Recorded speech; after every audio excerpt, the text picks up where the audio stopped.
Big TV భక్తి సమాచారం WhatsApp ఛానల్లో జాయిన్ అవ్వండి. అన్ని విశేషాలు ఎప్పటికప్పుడు తెలుసుకోండి. గురుగారు, ఈ మధ్య కాలంలో చాలామంది కూడా ఇంట్లో దీపారాధన చెయ్యాలి అని అంటే ఇల్లు మొత్తం కడిగేసి తుడిచేసి తలస్నానం చేస్తేనే దీపారాధన. అలాంటి పరిస్థితులు లేనప్పుడు అసలు దేవుడి మొహం చూడటం కూడా మానేస్తున్నారు. అది ఎంతవరకు సమంజసం? ఒక భార్య ఒక భర్త పెళ్ళైన తర్వాత పూర్వం ఉమ్మడి కుటుంబాలు ఉండేవి. అన్ని గదుల్లో ఒక గది సపరేట్గా ఉండేది, అన్ని గదులు ఒకలా ఉండేవి, కానీ ఒక గది మాత్రమే సపరేట్గా ఉండేది. శారీరకంగా కలవాలనుకునే వాళ్ళు మాత్రమే ఆ గది అనేయడానికి ఒక ఉదాహరణ. పెళ్ళైన వాళ్ళంటే ఎక్కువ శాతంగా దాన్ని ఉపయోగించడానికి కానీ ప్రైవసీ వాస్తవం కదా. అంటే ఉమ్మడి కుటుంబాలు 8 గదులు ఉండేవి. చూడండి, మీరు గమనించండి. ముఖ్య ద్వారం నుంచి మొదలు పెడితే ముఖ్య ద్వారం నుంచి ఉన్న ఏదైతే ఈ ద్వారం ఉంటుందో, ఉదాహరణకి ఈ హైట్ ఉంది అనుకో తల్లి, దీనికి ఆపోజిట్ లైన్లో 3 ద్వారాలు ఉంటాయి. మధ్యలో ఒకటేమో పైనుంచి వెలుతురు కనబడడానికి ఉంటుంది. ఆ తర్వాత ఇంకో డోర్ ఉంటుంది, దీనికంటే ఒక 2 ఇంచులు చిన్నగా ఉంటుంది. అది మ్యాక్స్ టు మ్యాక్స్ హాల్ లాగా ఉంటుంది అనమాట. ఇక్కడ వైపు అటొకటి ఆ హాల్లో నుంచి రైట్కి లెఫ్ట్ సైడ్ ఏమో వంటగది, ఈ రైట్ సైడ్కి ఏమో పూజ గది ఉంటుంది. కొంచెం ముందుకు వచ్చినాక సంసారాలు చేయడానికని, ఇంకా దాని నుంచి ఎక్కడైతే ఇంటి ముఖ్యమైన ద్వారం నుంచి రైట్కి మరతామో పైనకి మెట్లు ఉంటాయి. ఆ మెట్లు రాళ్లతో ఉంటాయి. ఆ పైన మళ్ళీ 3, 4 గదులు ఉంటాయి కదా. అంటే అల్లుళ్ళు కోడళ్ళు వచ్చినప్పుడు ప్రైవసీ దాకా. ఈ ప్రైవసీ అనడానికి పెట్టడానికి ఇప్పుడు మీరన్న దీపారాధనకి సంబంధం ఏంటంటే వైవాహిక జీవితాన్ని అనుభవించిన ఇద్దరు భార్యాభర్తలు పూజ ఆ శరీరంతో వెలిగించిన దీపం పుణ్యమైనది మనం గమనించాలి. స్నానం ఆచరించకుండా నేను చెప్తున్న ప్రశ్న, ఉదాహరణకి భార్యాభర్తలు కొత్తగా పెళ్ళైన వాళ్ళు ఉండి నియమ నిబంధనలన్నీ పాటించుకొని అలా ఎవరు చేయట్లేరు. పవిత్రత చెప్తున్నా, భార్యాభర్తలు అనేవాళ్ళే పవిత్రమైన బంధం మన శాస్త్రంలో రాస్తుంది. ఎందుకు శారీరకమైన కలయిక పవిత్రమైంది గురువు గారు ఈరోజు అపవిత్రం అంటున్నారంటే, శారీరక కలయిక ఒకప్పుడు వంశాన్ని అభివృద్ధి చేయడానికి మాత్రమే ఉండేది. ఈ రోజులాగా విచ్చలవిడితనం లేదు కదమ్మా. ఒకప్పుడు పెళ్ళైతే ఎంతమందిని కనేవాళ్ళు? సుమారు 15, 16, 8, 9 మినిమం, 6, 7 పైనే కదా. అలా ఉండడం చేత వారి బంధం పవిత్రమైనది. అక్కడ ఏం అభివృద్ధి అవుతుందనంటే వంశం అభివృద్ధి, వంశోద్ధారకుల గురించి అని చెప్పేసి ఒక గొప్ప నిర్ణయము. ఎల్లోరా అజంతా శిల్పాలు దానికి నిదర్శనం. దేవాలయం పైనే ఉన్నాయి కదా అవన్నీ, మిగతా ఇక్కడ లేవు కదమ్మా. ఇలా ఉండడం చేత మీరన్న దీపారాధనను ఎందుకు చూడకూడదు, ఎందుకు చేయకూడదు అన్న విషయం వస్తే వీళ్ళు ఆ విషయాన్ని అపవిత్రమని భావిస్తున్నారు. అపవిత్రమని ఎలా భావిస్తున్నారు అని అంటే, ముఖ్యంగా మనసుల ద్వారా కలిసేది మీరన్న శారీరక కలయిక. ఇక్కడ శరీరాల ద్వారా కలుస్తున్నాం. శరీరం తృప్తి చెందడానికని, మెంటల్ స్ట్రెస్ రిలీజ్ కావడానికన్నా, ఫ్రీ కావడానికి కదా. ఒకప్పుడు భార్యాభర్తల బంధం అనేది ఎంత పవిత్రంగా ఉండేది. మనకు తెలిసిన విషయాలంటే ఇవన్నీ గోప్యంగా లేవు కదా. ఇవన్నీ యూట్యూబ్లోనో లేకపోతే గ్రంథాల్లోనో అన్నీ రాసపడి ఉన్నాయి కదా. అంటే అది పవిత్రమైన బంధం అనేది కోల్పోయే పరిస్థితి ఏర్పడిపోయింది భార్యాభర్తలది. ఒకప్పుడు ఏముండే, భార్యాభర్తల బంధానికి అక్కడ ఉన్న గదుల నుంచి మొదలు పెడితే, అక్కడ ఉన్న పెద్ద మనుషుల నుంచి మొదలు పెడితే వాళ్ళిద్దరినీ పార్వతీ పరమేశ్వరుల్లాగా, సీతారాముల్లాగా, లక్ష్మీ వెంకటేశ్వరులాగానే చూసేవాళ్ళమా బంధం. ఇప్పుడు మీరన్న వర్షానికి వస్తాము. ఒక ఇంటి దీపం అనేది ఎవరు గమనించాలి అంటే వెలుగు కదమ్మా. ఆ వెలుగు పెట్టాల్సింది ఎవరు? కోడలు కదా. మీరు ఒక స్త్రీ కాబట్టి కోడలు అన్నారు కదా. ఇంటి దీపం పెట్టాల్సింది పురుషుడు. బాగా గమనించాల్సిన విషయము, కోడలు ఇంటికి దీపం, కానీ వెలుగు కొడుకు లేకపోతే ఎలా? వంశోద్ధారకుడైన కాబట్టి ఏంటంటే పురుషుడే ఇంటి దీపాన్ని పెట్టాలి. ఇది మన నియమాలు రాసింది కదా. ఇలా పురుషుడు దీపాలను పెడతలేడు ఈరోజు. ఒకప్పుడు ఉన్న వాతావరణ రీత్యా అందరూ పూజలు చేసుకొని పొద్దున్నే వ్యవసాయానికి వెళ్ళేవారు, ఈ తరుణాలు ఉన్నాయి. ఇప్పుడు మన కార్తీక మాసంలో కేవలం ఆ కార్తీక పౌర్ణమి రోజు 365 ఒత్తులు పెడతామా? ఈ 365 ఒత్తులు ఎందుకు వచ్చాయనంటే ప్రతిరోజు పూజ చేయలేము కాబట్టి కనీసం ఆ 365 వెలుగులు ఒకసారన్నా ఆ పరమాత్ముడికి ఇవ్వాలనేది కొంచెం పెద్ద మనుషులు చేసిన ఒక శాస్త్రీయత. ఈ 365 ఒత్తులు కూడా పెట్టాల్సింది మళ్ళీ పురుషుడే, స్త్రీ కాదు. ఎక్కువ శాతంగా స్త్రీలే ఎందుకు ఇప్పుడు పెడుతున్నారంటే పురుషుడు సమయం ఇవ్వట్లేదు దైవారాధనకి. అందుకని ఇంకా స్త్రీయే ఆ బాధ్యతలు స్వీకరించింది. మీరు అడుగుతున్న ప్రశ్న మళ్ళీ, దీపం ఎందుకు పెట్టితే పవిత్రం, పెట్టకపోతే అపవిత్రం అంటున్నారంటే ఇల్లు అలకకుండా పెట్టకూడదు. ఒకప్పుడు ఇల్లు అలికేవాళ్ళుగా, చీపురు స్నానం చేయకుండా ముట్టకూడదు. చీపురే స్నానం చేయకుండా ముట్టకూడదు అని అన్న శాస్త్రము పరమాత్ముడు దీపాన్ని పెట్టాలని ఒప్పుకుంటుందా తల్లి? దానికి ఇంటర్లింక్ ఉన్నాయి. ఇలాగా స్నానం చేయగానే ఒకప్పుడు పడుకోగానే ఉదయం లేవగానే ఒకప్పుడు ఉండే గదులు వేరు, వాళ్ళు వెళ్ళే తరుణం వేరు. ఇప్పుడు బ్రష్ పెట్టుకొని పంజాగుట్ట సిగ్నల్ దాకా వస్తారు మనుషులు. అర్థమైందా మీకు? 3 కిలోమీటర్లు 4 కిలోమీటర్లు. ఒకప్పుడు ఏదైతే ఆ మధ్యలో ఉంటుందమ్మా, ఒక వరండాలు అన్ని 4 రూమ్లు ఉన్నప్పుడు అక్కడే వాళ్ళు కాళ్ళు కడుక్కోవడానికి కానీ ఏదైనా కార్యక్రమాలు చేసుకోవడానికి కానీ ఉండేది కదా. రావుడే అక్కడ వాళ్ళు అన్నీ ఆచరించిన తర్వాత మొదట చీపురు పట్టుకొని ఊరంతా వాళ్ళ వాకిలంతా ఊకి దానికి కల్లాపా చల్లేసి పొయ్యి దగ్గరికి వచ్చి ఆ పొయ్యిని కూడా అమ్మ బాగా గమనించాల్సిన విషయం ఏంటంటే ప్రతిరోజు అలికేవాళ్ళు, దానికి మళ్ళీ ముగ్గు పెట్టేవాళ్ళు, అప్పుడే పొయ్యి వెలిగేది కదా. ఇవన్నీ పవిత్రతలు. ఎందుకంటే ప్రతిదీ దేవతా స్వరూపంగా చూడడానికి అవి దేవత రూపాన్ని ఉండడం చేత ఆ గౌరవం అనేది ఏర్పడింది. ఇప్పుడు దీపం విషయంకి వస్తున్నాం. ఈ రోజుల్లో ముమ్మాటికి వర్తిస్తుంది ఆ దీపం. ఎందుకంటే మనం ఉంటున్న అద్దె ఇల్లులు ఏదైతే ఉంటాయమ్మా, మన ఇల్లు కాదు కదా. ఇప్పుడు గుమ్మడి పండు పెడతాం, తర్వాత ఇంకేదో చేస్తాం, లేకపోతే కొంతమంది పాలు పొంగిస్తారు కదా. ఏది పొంగించినా సొంతం ఇంటికి ఉన్నవాడి యజమానికే పోతుంది ప్రతిఫలం. మనం అందులో ఎలా ఉన్నాం? అద్దెకే కదా ఉన్నాం. కాబట్టి అది నీ సొంతం ఎలా అవుతుంది? కాబట్టి నీ ఇల్లుని నువ్వు శుభ్రపరచుకొని నీ ఇంటిని నీ దీపాన్ని నువ్వు కాపాడుకోవడం అనేది. ఒకప్పుడు దీపమే ఎందుకు పెట్టాలంటే ఒకప్పుడు వెలుగు లేదు, ఎలక్ట్రిసిటీ లేదు, కాబట్టి ఇప్పుడు దీపానికి విలువ లేదు. ఒకప్పుడు దీపం అది పెడితేనే ఇంటికి వెలుగు కదా. కాబట్టి ఆ దీపం కూడా చిన్నగా పెట్టకపోయేవాళ్ళు. నూనె అంత ఫెసిలిటీ లేదు కదా. దాని దీపం పెట్టే అఖండ జ్యోతి ఇంత పెట్టేవాళ్ళు. ఒత్తు ఇంత సైజు వచ్చేది. ఇంత సైజు ఒత్తు వచ్చినప్పుడు కింద మూలకి పెట్టేవాళ్ళు అంత అలంకరించి. ఎందుకంటే తాటు మట్టెలు కాబట్టి ఇబ్బంది కావద్దు. ఆ వెలుగు ఉన్నంతసేపు వాళ్ళు చేసే పనులు. తర్వాత లోపలికి తల వంచే లోపలికి వెళ్ళాలి, తల వంచి ఇంట్లోకి వెళ్ళాలి. ఆ ముఖ్యమైన సింహద్వారానికి మనం ఇచ్చే గౌరవం కదా. శాస్త్రీయంగా వేరే ఉన్నాయి, వాస్తు వాళ్ళు ఉంటారు, వాళ్ళు ఇంకా వేరేగా చెప్తారు. ఇవన్నిటికి అర్థం ఏంటంటమ్మా, శారీరక సంభోగం అనేది ఈ మధ్య వచ్చిన విషయమే. ఎందుకు వచ్చిందంటే ఈ రోజుల్లో మీరు బాగా గమనించండి, మద్యానికి కొన్ని ఈ సిగరెట్లో లేకపోతే దీనికో హద్దు వరకు లేదు. 7 o'clock ఎంతమంది పడుకుంటున్నారు ఈ రోజుల్లో? 7 o'clock లేస్తున్నారు మన వాళ్ళు. 7 o'clock అసలు ఏమీ కాదు పని.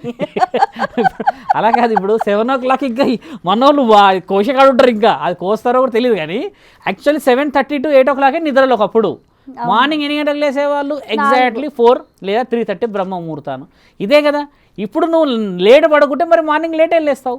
ఇప్పుడు పడుకోవడం మనం 12:30కి, అది కూడా WhatsApp final message good night పెట్టి అప్పుడు పడుకోవాలి. 1 2 కూడా అవుతున్నాయి. కాబట్టి ఇప్పుడు నువ్వు దీపం పెట్టే ఓపిక ఇక్కడ ఉంది. ఆల్రెడీ దీపాలు ఉన్నాయి ఇంట్లో.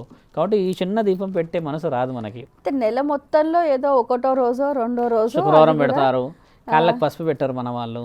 పసుపు పెడితే చాలా ఫీల్ అయిపోతారు, మిగతా వాళ్ళు చూసి నవ్వుతారంట. అదేందో మరి పసుపు పెడితే చూసి నవ్వుతారు. మొన్న ఇన్నది ఈ విషయం కూడా బాధ అనిపించింది. సాధు సత్పురుషులను ఇంటికి పిలుస్తారు, నైటీల మీద నిలబడి రండి స్వామి అంటారు. ఆ నైటీల మీద నిలబడి స్వామిని రండి స్వామి అంటే అది పవిత్రత నా తల్లి. ఇంటికి పిలిచిన ఒక సాధువుకి ఎలా మీరు గౌరవం చెప్పాలి బాగా గమనించండి. పసుపు ముఖ్యంగా కాళ్ళకి. నువ్వు ఇలా పిలిచేటప్పుడు ఇలా మాట్లాడేటప్పుడు ఈ చేతికి పసుపు ఉండాలి.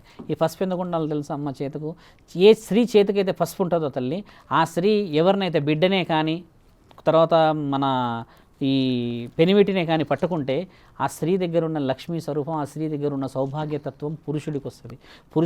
పురుషుడి శరీరంలో అమ్మ కాళ్ళ ద్వారా ఎక్కువ శని వస్తుంది. దానికి ఉదాహరణ పాల సముద్రంలో కూర్చున్న మహావిష్ణువుడి కాలు ఇంకా నా తల్లి లక్ష్మీమాత ఒత్తుతూనే ఉంటుంది. ఎందుకు ఒత్తుతుంది? అది గమనించాల్సిన విషయం లేదా? ఎందుకు వస్తుంది అంటే శని ప్రభావం కాళ్ళల్లో పురుషుడికి ఉంటుంది. కాబట్టి లక్ష్మీమాత ఆ శని ప్రభావాన్ని తగ్గించడానికి కాళ్ళు ఒత్తుతుంది. అది శాస్త్రంలో రాస్తుంది. ఇంత వివరంగా రాస్తున్నది మరి మనం వల్ల ఎందుకు మనం పాటించాం?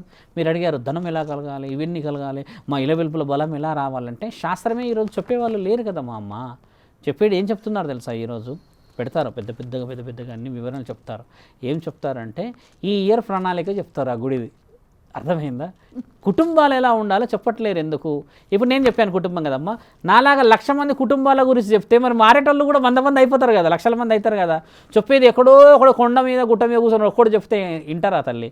అందరూ చెప్పాలి, అందరూ మారాలన్న విషయము ఒక దీపం మీద ఆధారపడి ఉంది. ఆ దీపం పెట్టాల్సింది ఎవరు ఎలా అన్న విషయం నిబంధనలు తీసుకొస్తే బాధ్యతాయుతముగా ఇంట్లో పురుషుడు పెడితే ఆ ఇంటిని కాపాడాల్సిన బాధ్యత స్త్రీది. స్త్రీయే దీపం పెడుతుంది. ఇక్కడ పురుషుడు ఎక్కడ పోతున్నాడు? అలసిపోయిపోతున్నాడు ఆయన. ఇంకో ఛాలెంజింగ్ వర్డ్ మాట్లాడుకుందామా? మంచి ప్రశ్న అడిగారు.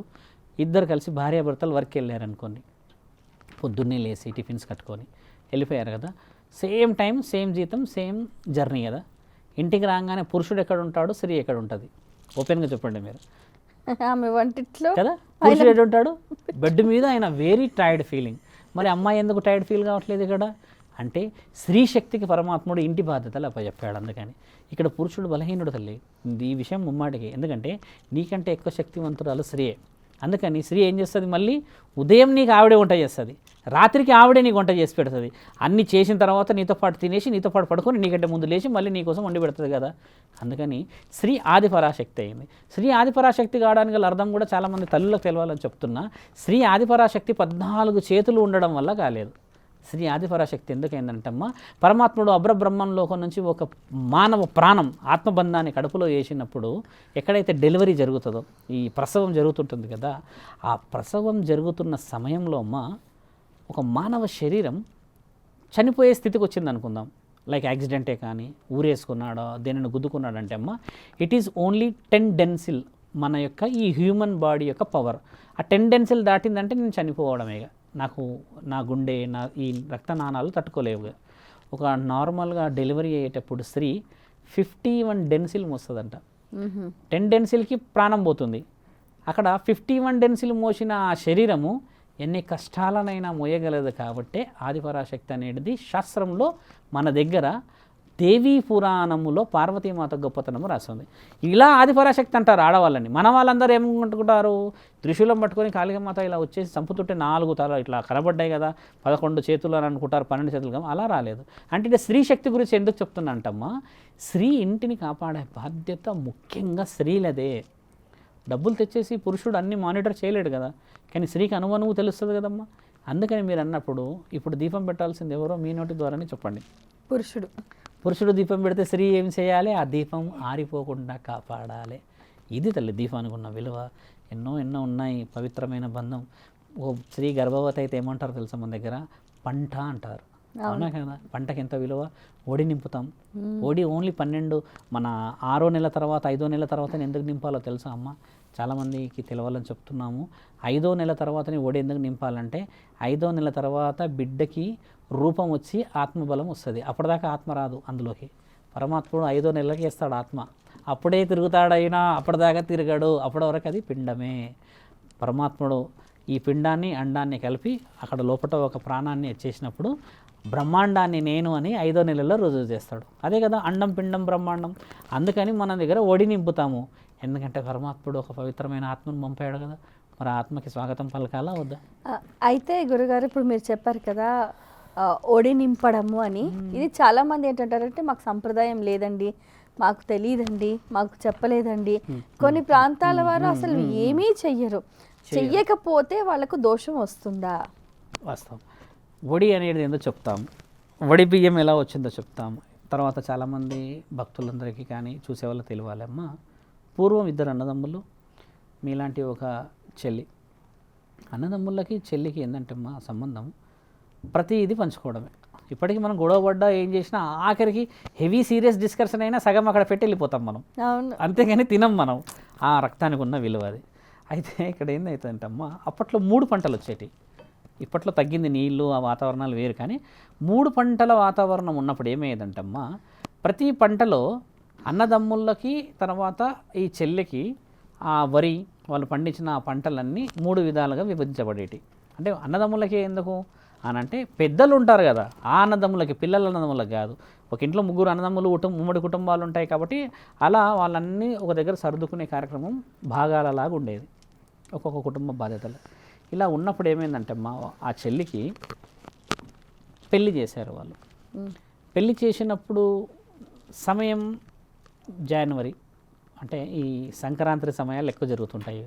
అప్పుడు కోతలు వచ్చే సమయం ఏం చేశారంటే అన్నాదమ్ముళ్ళు వ్యవసాయాన్నింటినీ విభజిస్తూ వచ్చేసరికి చెల్లి లేని లోటు కనిపెట్టారు వాళ్ళు. చెల్లి లేదు, మరి 1, 2, 3 కదా, 3వ భాగం లేదు కదా అన్న ఆ బాధను ఏం చేశారంటే, చెల్లి ఇక్కడ లేకపోయినా పర్లేదు, మనం ఏం చేస్తాము, మనందరం కలిసి ఎద్దుల బండిలో తీసుకెళ్దాం. అప్పుడు ఎద్దుల బండిలే కదా, ఎద్దుల బండిలో చెల్లికి కావాల్సిన వాటా తీసుకెళ్ళి అక్కడ ఇద్దామని చెప్పేసి అత్తగారింటికి వెళ్తారమ్మా. అత్తగారు చాలా ఆనందంగా ఫీల్ అవుతారు. ఓహో, మీరందరూ చెల్లి భాగాన్ని తీసుకొచ్చారే, చాలా ఆనందంగా తెచ్చారే అది చెప్పి తీసుకొస్తారు. అత్త వాళ్ళు కూడా ఒకప్పుడు అందరు కుటుంబాలు బాగానే ఉండేటి కదమ్మా. మళ్ళీ 3వ నెలకి మళ్ళీ వస్తారు.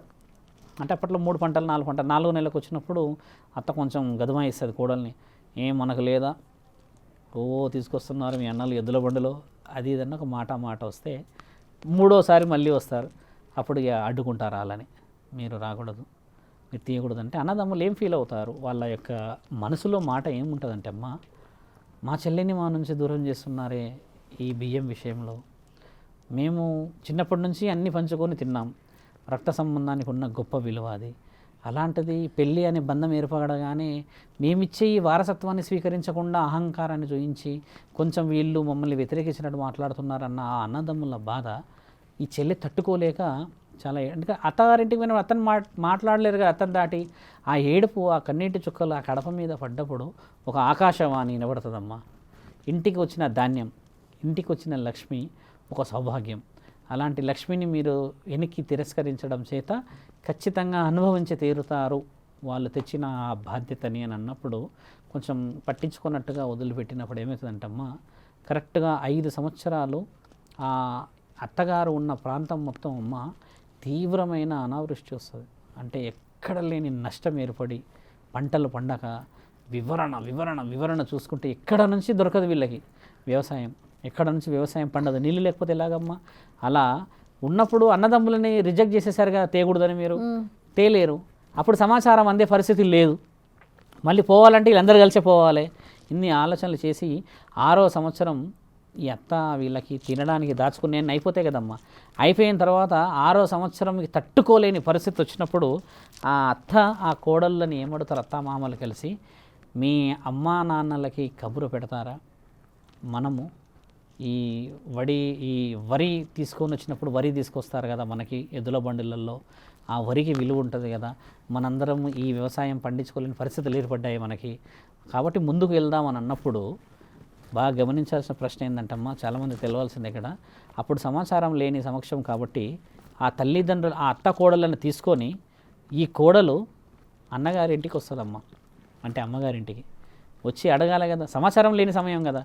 వచ్చి అత్తామామలేమో ఆ ఇంటి దగ్గర ఆ గడమ దగ్గర బయట ఆ గేటు ప్రాంతం దూరంలో నించుంటే అల్లుడు పొలిమేరలోనే నించుంటాడు, మొహం లేదు కదా అడగడానికి. అత్తామామలో కొంచెం అహం అడ్డు వస్తుంది అడగాలంటే. ఈ చెల్లి కడప లోపటికి వచ్చి అడిగిన మాట మొట్టమొదటి ఏంటంటే, అన్న ప్రతి సంవత్సరం మీరు 3 సార్లు మా ఒడి నింపుతారు, గత 5 సంవత్సరాల నుంచి మీరు రాలేకపోవడం చేత ఆస్తులన్నీ కొంచెం అప్పట్లో వరే కదా కొంచెం కనుమరుగై పరిస్థితి చేత జారే విధంగా ఉండడం చేత మేమే మీ ఇంటికి వచ్చామన్నా, నా ఒడి నింపి పంపిస్తావా అని ఇలా తీసి ఒడి చాపుతుంది ఆవిడ, గట్టి ఇలా పెడుతుంది అన్నదమ్ముల మధ్యలో. పెట్టినప్పుడు ఆ అన్నలు పడే బాధ చాలా చాలా చాలా వర్ణనాతీతం ఉంటుంది. అప్పుడు ఏం చేస్తారంటే, మీ అత్తవాళ్ళు రాలేరంటే మాట ఆ రోజు మిమ్మల్ని అన్నారు కాబట్టి ఆ మాట వెనక్కి తీసుకునే మొహం లేదు, లేకపోతే ఆ మాట అనలేని పరిస్థితి దాటిపోయిందని చెప్పేసి వాళ్ళు బయటే ఉన్నారన్న, నీ పెనిమిటి ఎక్కడున్నాడని అంటే రాలేకపోయాడు, అల్లుడు కదా పొలిమేరలోనే ఉన్నాడు అన్నప్పుడు, అప్పుడు మళ్ళీ వాళ్ళందరూ ఇచ్చిన మహాబలం చెల్లి ఒడిని ఇంట్లోనే కూర్చోబెట్టి దోసిట్లో నుంచి నింపుతారు. ఇలాగా ఎందుకు నింపుతారంటే, మొదట ఒడి పట్టేసింది కదా, ఒడి పట్టగానే దోసడి నింపుతారు. దోసడి నింపేటప్పుడు ఆ అత్త కోడళ్ళు వీళ్ళందరూ ఇంటికి వచ్చి కూర్చుంటారమ్మ. అలా ఒడి నింపిన కార్యక్రమం ఏమవుతుందంటే, తర్వాత 7 ఎద్దుల బండ్లు వెళ్తాయి మళ్ళీ ఊరికి. వెళ్ళినప్పుడు ఆ అత్తమామలు చాలా ఆనందపడి, ఇక పైన మీ చెల్లెకి ఇచ్చే ఏదైతే సారా, మీ చెల్లెకి ఇచ్చే ఏదైతే మర్యాద ఉంటుందో మీరు పాటించవచ్చును, మేము మీ ఇంటికి వచ్చి తీసుకెళ్తామన్న గౌరవం అది. అందుకని మీరన్న ఈ వడి బియ్యం అనేది అత్తగారింట్లో పోసుకునేది కాదు, ఆ వడి బియ్యం అనేది అమ్మగారింటి నుంచి వచ్చిన హక్కు. ఈ హక్కు కాస్త రాను రాను రాను రాను బియ్యానికి దీనికి వెసతులు అవన్నీ తగ్గిపోయాయి కదమ్మా. అలా రాను రాను రాను రాను ఆడపిల్లకి అది కట్నం కట్నం వచ్చింది. అలాగా వడి నింపే కార్యక్రమం నుంచి కట్నం వచ్చింది, కాంపన్సేట్గా చేశారు. కానీ ఇదెక్కడ కాంపన్సేటు, అక్కడేమో ఆకలి కోసం ఉన్న కాంపన్సేటు. ఇప్పుడు చూసారా, లక్షలు ఇవ్వకపోతే మరి కుదురుతలేదంట, ₹1 కోటి కట్నం ఇవ్వాలంటున్నారుగా. మరి వడి అనేది విలువతో కూడుకున్న మన సాంప్రదాయం అయితే ఈ కట్నాలు అనేది లేదు. ఈ వడిని అమ్మ మీరు అన్నారు కొన్ని మాకు పాటిస్తలేరు చేస్తలేరు అంటున్నారు కదా, అది సంవత్సరానికి 3 సార్లు నింపాలి వడి. అది కాస్త సంవత్సరానికి ఒకసారి అయింది, కేవలం సంక్రాంతికో దసరాకో. అది కాస్త 2 సంవత్సరాలకు అయింది, అది కాస్త 3 అయింది. ఇప్పుడు 5 సంవత్సరాలకు కూడా పోసుకోవట్లేరు. 5 సంవత్సరాలు దాటితే ఓడిపోయకూడదు. ఇది ఒకటి ఉంది. ఇప్పుడు 5 సంవత్సరాలు దాటిన చాలామంది స్త్రీలు ఏమంటారంటే వడి బియ్యం అనేది మా అమ్మగారు అత్తగారు నుంచి ఎక్కడి నుంచి మాకు పోయట్లేరు, మాకు అరిష్టాల, మాకు చాలా ఇబ్బంది అనిపిస్తుంటే వడి బియ్యం అనేది హక్కు అమ్మ. మరి వడి బియ్యం కూడా ఎలా నింపుతారు మీరు గమనించి చూస్తే ఉంటే అందులో తాంబూలం పెట్టి కొన్ని బట్టలు పెట్టి కొన్ని మర్యాదపూర్వకంగా పెడతారు కదా. ఇప్పుడు ఇది మన తెలంగాణ ప్రాంతం విషయం చెప్తున్నాను. కొంచెం అభివృద్ధి చెందిన ప్రాంతాలు లేకపోతే నాగరికతని కొంచెం ఎక్కువ పాటించడానికి పోతే అమ్మ ఏ పెళ్ళి అయినా చూడండి ఒడిలో నింపి ఉంటాయి. ముస్లిమ్స్ పెళ్ళి చూడండి అందులో కాజు బాదాము ఇంకేవో కలిపి ఉంటాయి. కొంచెం వేరే విషయాలు వెళ్ళి చూడండి ఖచ్చితంగా ఇలా టవాల్ వేసి పెడతారు. అంటే ఇది వడి అనే కార్యక్రమమే చాలా బలమైనది, విలువైనది. సాంప్రదాయం ఒకప్పుడు ఈ విధంగా ఉండే కదా. మీరన్న వడి బియ్యము ఈరోజు ఈ విధంగా ఎలా వచ్చిందనంటమ్మ, డబ్బుకు విలువ ఎక్కువైపోయింది, నగలు నటరాలకు విలువ ఎక్కువైపోయింది, నువ్వా నేనా అన్న పరిస్థితి ఏర్పడడం చేత మీరన్న వడి బియ్యం ఎక్కడ, ఇప్పుడు మీరు అనుకుంటున్న వడి బియ్యం ఎక్కడమ్మా. ఇప్పుడు మేము కూడా ప్రేక్షకులందరూ కూడా ఏంటంటే నేను కేదార్నాథ్ ఆలయం కడుతున్నాను కాబట్టి నేను ప్రతి సంవత్సరం శివరాత్రికి ఎంతమంది వచ్చినా వడి నింపే కార్యక్రమము వాళ్ళు వంతనలో పోయినా కూడా నేను నింపాలనేది కూడా గత చాలా ఛానల్లో చెప్పాను. వడి ఎవరికైనా ఇబ్బంది అయినమ్మా కేదార్నాథ క్షేత్రంలో వివరంగా ఉచితంగా చాలా గౌరవంగా నేను వాళ్ళందరికీ తొడబుట్టిన వాడినై పోయాలనేది నాదొక బలమైన కోరిక. అది నేను శాసనం కూడా రాయబోతున్నా, రాసి పెడతా. కాబట్టి ఏంటంటే వడి ప్రతి స్త్రీ కోరుకుంటుందమ్మా, ప్రతి తల్లిదండ్రులు కోరుకుంటారు. ఇంకో ప్రశ్న, ఒకవేళ అన్నదమ్ములు లేకపోతే మరి ఆ స్త్రీకి వడి ఎవరు నింపుతారో తెలుసా? బాబాయిలు, మేనమామలు, తర్వాత మేనత్తలు, తర్వాత మన ఇంట్లో మన అమ్మా నాన్నలు కూడా నింపవచ్చును. ఈ విధంగా వచ్చిన గొప్పమైన వడిబియ్య కార్యక్రమము చాలామందికి తెలియదమ్మా, శాస్త్రం ఎంత గొప్పగా ఉందో. ఇదమ్మా విషయం మీరు అన్నది. For more videos like this, subscribe Big TV channel.